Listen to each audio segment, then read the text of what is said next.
Debris and litter being blamed for some of the flash flooding we saw this time yesterday. And Fox 2's Chad Mira talked with MSD and MoDOT about this issue. And Chad, you showed us some of those clogged drains that shut down 70. How many were there just like that? Yeah, that one on I-70 there, that was MoDOT's system. We talked to MSD. They dealt with it too in the city. They told us they took about 12 calls related to flooding problems. And a lot of those calls were because 4 inlets were completely blocked. Traffic snarled as heavy rains pounded St. Louis Tuesday.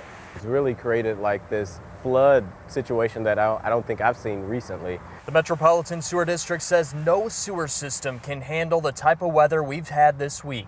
We had a 500-year rain event on Sunday, and then what looks like off our prelim data to be about a 100-year rain event again yesterday afternoon.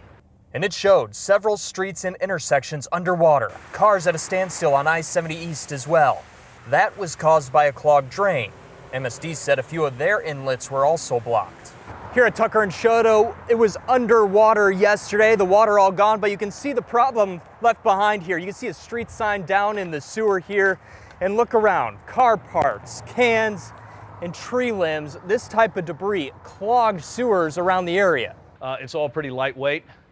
When that water comes up, it carries it towards those inlets, carries them in, and if enough of that stuff gets in there, it will block them up, and they absolutely won't work as designed. St. Louis Alderman Rasheen Aldridge said he wants to see the debris cleaned up. It's not their fault that people are littering, but sometimes in roles of government, we have to do things that are, wasn't on our control to make sure that infrastructure is still as strong as possible. MoDOT says its crews have spent 2,800 hours in the past 30 days keeping shoulders and drains clear from debris.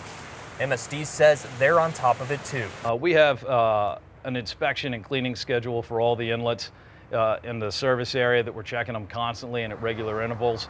We're trying to get that stuff out before we can.